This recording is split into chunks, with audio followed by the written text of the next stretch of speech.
한국인 입국 금지에 불매운동 재점화. 일본 기업 울상인 상황. 한국인들의 일본 불매운동이 재점화될 기세를 보이면서 한국 소비자에 의존하던 일본 기업들이 또다시 절망에 빠졌습니다. 일본 정부가 코로나19를 핑계 삼아 한국인을 입국 금지하는 무리수를 두자 차츰 식었던 불매운동 열기가 다시 불타오르고 있는 것입니다.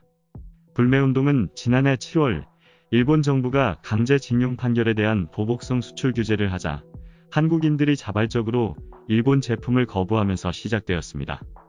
그 당시 한국 소비자로 매출을 올리던 많은 일본 기업들은 한국인의 단결에 큰 타격을 입거나 점포를 정리하는 등 피를 봐야 했습니다. 이번 역시 아베 총리의 부당한 조치로 많은 일본 기업들의 매출이 곤두박질치게 생겼습니다. 대표적으로 직격탄을 맞게 될 기업은 대상트입니다. 대상트는 이익이 전부 일본에게 돌아가는 100% 일본산 브랜드입니다. 최대 주주는 유명한 우리 기업인 이토추 상사이며 전범인 세지마 유조가 회장을 역임한 바 있습니다. 대상트는 한국 시장의 자리를 잡은 2001년부터 단 한 번도 매출이 줄어든 적 없는 폭발적인 성장세를 이어나갔습니다. 지난 2002년 207억 원에 그친 매출은 2018년까지 쭉 탄력을 받아 7,270억 원으로 뛰었습니다.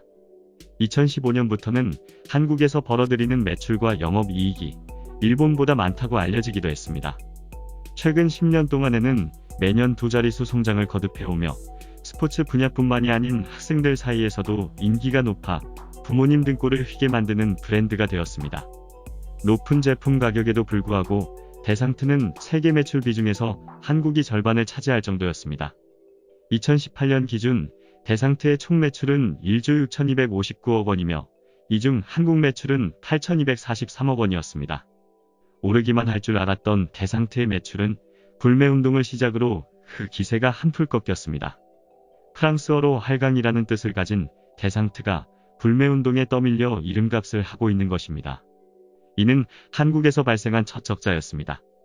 대상트 측에서는 불매운동에 따른 지난해 피해액을 구체적으로 밝히지는 않았지만 매출 감소의 심각성에 대해 언급하기도 했습니다. 고세키 슈이치 사장은 지난해 11월 불매운동과 관련해 7에서 9월 한국에서의 매출이 전년 대비 30% 줄었다며 이 정도로 심각하게 매출이 감소할 줄 몰랐다고 말했습니다. 대상트는 결국 2019년 4월에서 2020년 3월까지의 매출 예상치를 낮추고 단기 순손실도 108억 원 규모일 것으로 내다봤습니다.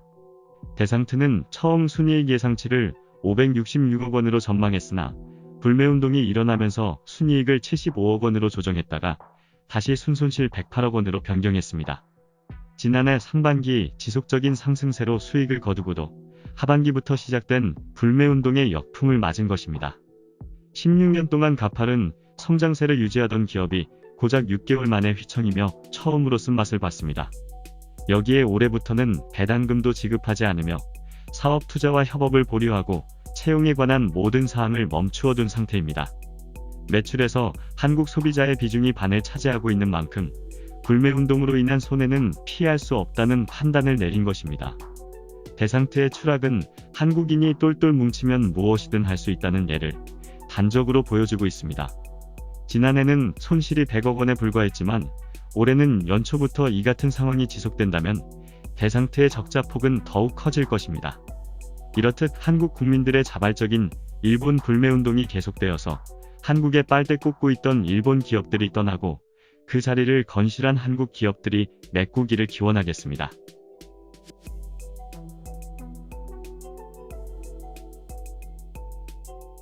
구독과 좋아요, 알림 설정 부탁드립니다.